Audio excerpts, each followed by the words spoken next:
ನಮಸ್ಕಾರ ಸ್ನೇಹಿತರೆ. ಶುಕ್ರವಾರದಂದು ಪೂಜೆ ಮಾಡುವುದರ ಜೊತೆಗೆ ಕೆಲವು ಪರಿಹಾರ ಕ್ರಮಗಳನ್ನು ಸಹ ಪರಿಣಾಮಕಾರಿಯಾಗಿವೆ ಎಂದು ಶಾಸ್ತ್ರದಲ್ಲಿ ಹೇಳಲಾಗಿದೆ. ಸ್ನೇಹಿತರೆ, ಈ ಕ್ರಮಗಳನ್ನು ಮಾಡುವುದರಿಂದ ಆರ್ಥಿಕ ಸಮಸ್ಯೆ ದೂರಾಗುತ್ತದೆ ಮತ್ತು ಮನೆಯಲ್ಲಿ ಸಮೃದ್ಧಿ ಉಳಿಯುತ್ತದೆ ಎನ್ನುವಂತಹ ನಂಬಿಕೆ ಕೂಡ ಇದೆ.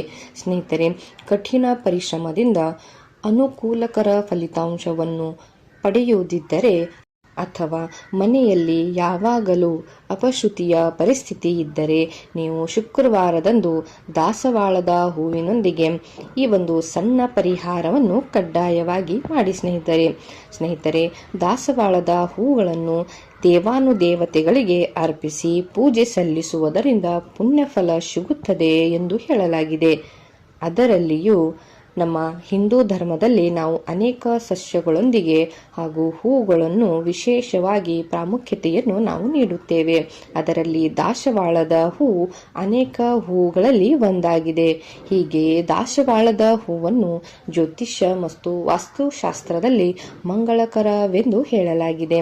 ವಿಶೇಷವಾಗಿ ಶುಕ್ರವಾರದಂದು ದಾಸವಾಳದ ಹೂವಿನ ಪರಿಹಾರದಿಂದ ಮನೆಯಲ್ಲಿ ಯಾವುದೇ ಆರ್ಥಿಕ ಸಮಸ್ಯೆ ಇರುವುದಿಲ್ಲ ಎಂದು ಹೇಳಲಾಗಿದೆ. ದೇವರ ಮತ್ತು ದೇವತೆಗಳ ಆಶೀರ್ವಾದವು ನಮಗೆ ಸಿಗುತ್ತದೆ ಎಂದು ಕೂಡ ಹೇಳಲಾಗಿದೆ.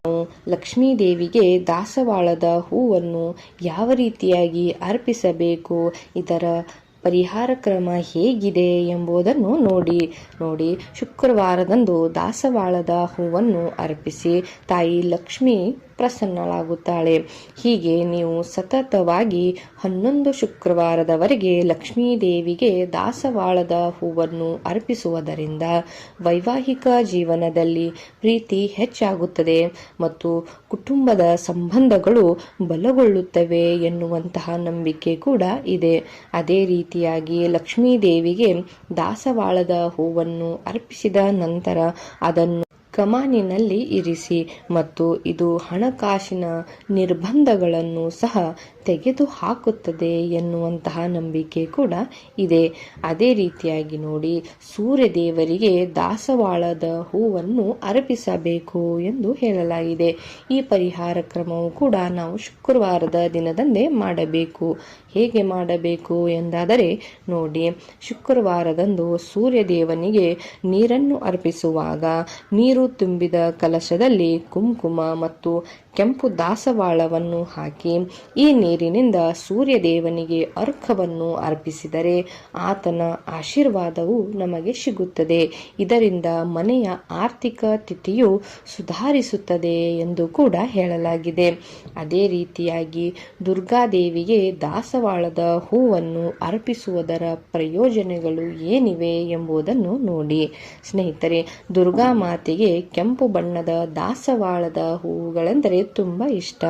ಹೀಗಾಗಿ ಶುಕ್ರವಾರದಂದು ದುರ್ಗಾದೇವಿಗೆ 5 ದಾಸವಾಳದ ಹೂಗಳನ್ನು ಅರ್ಪಿಸಿ ಮತ್ತು ಅದರಲ್ಲಿ ಒಂದು ಹೂವನ್ನು ಕಮಾನು ಅಥವಾ ಹಣವನ್ನು ಇಡುವ ಸ್ಥಳದಲ್ಲಿ ಇರಿಸಿ.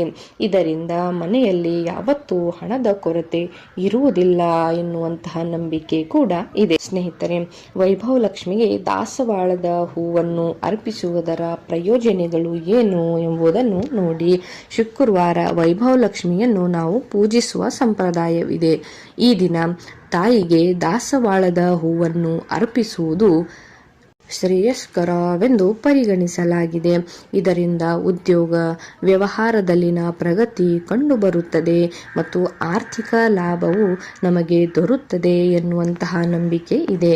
ಸ್ನೇಹಿತರೆ, ಶುಕ್ರವಾರದ ದಿನದಂದು ದಾಸವಾಳ ಹೂವಿನಿಂದ ಈಗಾಗಲೇ ಹೇಳಿದ ಈ 4 ವಿಧಾನಗಳ ಮೂಲಕ ಪೂಜೆಯನ್ನು ಮಾಡುವುದರಿಂದ ಲಕ್ಷ್ಮೀ ದೇವಿಯ ಆಶೀರ್ವಾದವು ಸಿಗುತ್ತದೆ ಮತ್ತು ಆರ್ಥಿಕ ಸಮಸ್ಯೆಗಳು ದೂರವಾಗುತ್ತದೆ ಎನ್ನುವಂತಹ ನಂಬಿಕೆ ಇದೆ. ಸ್ನೇಹಿತರೆ, ಈ ಮಾಹಿತಿ ನಿಮಗೆ ಇಷ್ಟ ಆಗಿದ್ದರೆ ಕಮೆಂಟ್ ಮೂಲಕ ನನಗೆ ಹೇಳಿ ಸ್ನೇಹಿತರೆ, ಹಾಗೂ ಚಾನೆಲ್ನ ಸಬ್ಸ್ಕ್ರೈಬ್ ಕೂಡ ಮಾಡಿ.